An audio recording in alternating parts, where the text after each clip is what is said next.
खैबर पख्तूनख्वा के नौ मुंतखब वज़ीर-ए-आला सुहेल अफरीदी ने हल्फ ले लिया है। 7 दिन हो गए लेकिन अभी तक खैबर पख्तूनख्वा में काबीना नहीं बनी। वजूहात क्या है और अगर काबीना नहीं बनती तो उसके बाद क्या होगा? मेरे साथ खैबर पख्तूनख्वा के साबिक वज़ीर इत्तलात अजमल वज़ीर साहब मौजूद है, उनसे जानने की कोशिश करते हैं। सर, बहुत शुक्रिया कीमती वक्त का। मुझे बताइएगा, 7 दिन गुजर गए, अभी तक खैबर पख्तूनख्वा हुकूमत ने काबीना नहीं बनाई, या यूँ कहिए कि सुहेल अफरीदी ने काबीना नहीं बनाया। क्या वजूहात है सर, और अगर काबीना तश्कील नहीं दिया जाता तो उसके बाद क्या होगा सर? देखिए, पहली बात तो ये है कि वहाँ पे हुकूमत जो होती है, चाहे वो फेडरल लेवल पे हो, चाहे वो सूबे लेवल पे हो, हुकूमत का जो मतलब है पाकिस्तान के आईन के मुताबिक, वो काबीना के साथ वज़ीर आला समेत इसको हुकूमत कहते हैं। सिर्फ वज़ीर आला हुकूमत नहीं होती, बिल्कुल, और सिर्फ काबीना भी नहीं होती। ये दोनों जब बन जाते हैं इसको हुकूमत कहते हैं।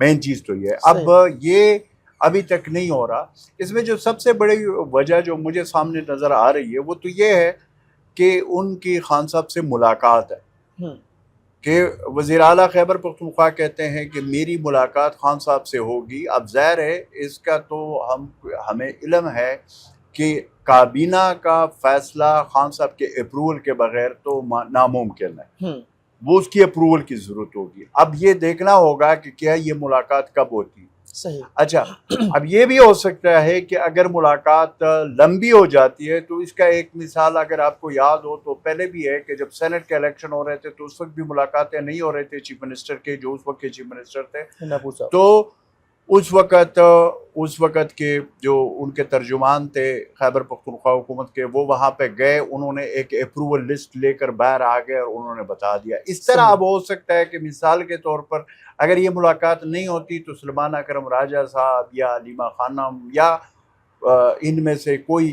भी वहाँ पे जब मुलाकात हो जाए तो ये सारे नाम उनके पास चले जाएँ और वो खान साहब से उन नामों के ऊपर मुशावरत करके और खान साहब उनको कह दे कि भाई इसमें ये करना है या ये नहीं करना, तो वो एक अप्रूवल इस तरीके से भी हो सकती है। सही। लेकिन मेरा अपना ये ख्याल है कि ज़ाहिर है कि जब वजारतों की बात आती है, जब वजारतों के हवाले से बात आएगी तो उसमें इम्पॉर्टेंट चीज़ ये होगी कि उसने वज़ीर आला ने अपना इनपुट भी देना होता है कि ये जो वज़ीर है इसकी क्या क्या पहले इसने क्या किया। फिर ज़ाहिर है इसमें तो मैं ये नहीं कह सकता हूँ कि इसमें सारे नए आएंगे।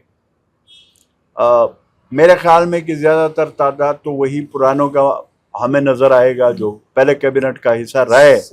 चंद नाम सर उनमें से मिसाल के तौर पर देखें, रिसेंटली अगर मैं ये कहूँ कि मैं वो जो शकील खान थे जिनका ताल्लुक मालाकांड से था और जिसको CNW की वजारत थी और उसके ऊपर इल्ज़ामात लगाए गए थे करप्शन के, और फिर उन्होंने इल्ज़ामात लगाए एक प्रेस कॉन्फ्रेंस करके चीफ मिनिस्टर के, उस वक्त के चीफ मिनिस्टर के ऊपर, और फिर एक कमेटी बनाई गई, लेकिन वो मसला किसी उस पे नहीं पहुंचा, एंड पे नहीं पहुंचा।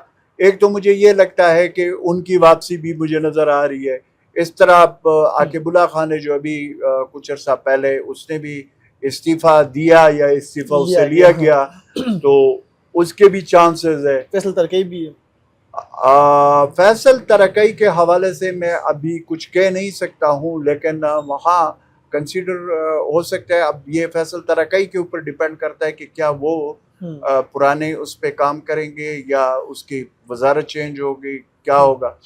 अरशद अयूब खान है जो कि मुझे उसका भी लगता है कि वो कैबिनेट का हिस्सा वो रिटेन करेंगे, वो भी आ जाएंगे। तो इस तरह से काफ़ी लोग हैं, मीना खान अफरीदी है वो भी है, और भी इस तरह के लोग हैं कि जीत के बारे में हम ये कह सकते हैं कि ये दोबारा वज़रा बनेंगे या हल्फ लेंगे। लेकिन बहुत सारे, अब देखें 92 लोग हैं PTI के खैबर पख्तूनख्वा असेंबली में। सही। अब ये 92 में से 92 लोग बाहर थे, मुल्क से बाहर थे। 90 वोट मिले हैं सुहेल अफरीदी। सही। बकौल उस वक़्त के जो हमारे तजिया निगार है पाकिस्तान के और लोग हैं, उन्हें कोई कहते थे, और अपोजिशन खसूसन जो हमारे खैबर पख्तूनख्वा के गवर्नर कुंडी है, वो भी ये कहते थे कि जी 22 लोग तो ऐसे समझो कि उनके जेब में हैं और भी इससे भी ज्यादा, तो वो 22 लोग फिर किधर गए? सही, तो सबने वोट दिया। सही। तो मेरा अपना ये ख्याल है कि ये जो 90 वोट्स मिले हैं, इसमें भी तो हर एमपीएस की ये ख्वाहिश होती है जब वो एमपीए बनता है कि मैं भी काबीना का हिस्सा बनूं। तो जाहिर है उन लोगों में से भी कुछ लोगों को तो शामिल करना पड़ेगा। सही। और वो जो 22 लोग हैं सो कॉल्ड जिसके बारे में ये कहा जाता है, तो वो तो अब 22 लोगों ने जब अपनी वो साबित कर दी कि भाई हम इमरान खान साहब के साथ खड़े हैं, तो वो खड़े हो गए। सही, बहुत शुक्रिया। साबिक वज़ीर इत्तला खैबर पख्तूनख्वा अजमल वज़ीर साहब हमारे साथ मौजूद थे। उनका ये कहना था कि अगर मई चेयरमैन पाकिस्तान तहरीक इंसाफ से सुहेल अफरीदी की मुलाकात नहीं करवाई जाती तो पाकिस्तान तहरीक इंसाफ के पास सलमान अकरम राजा या अलीमा खान के थ्रू वहाँ जाकर अप्रूवल का ऑप्शन भी मौजूद है।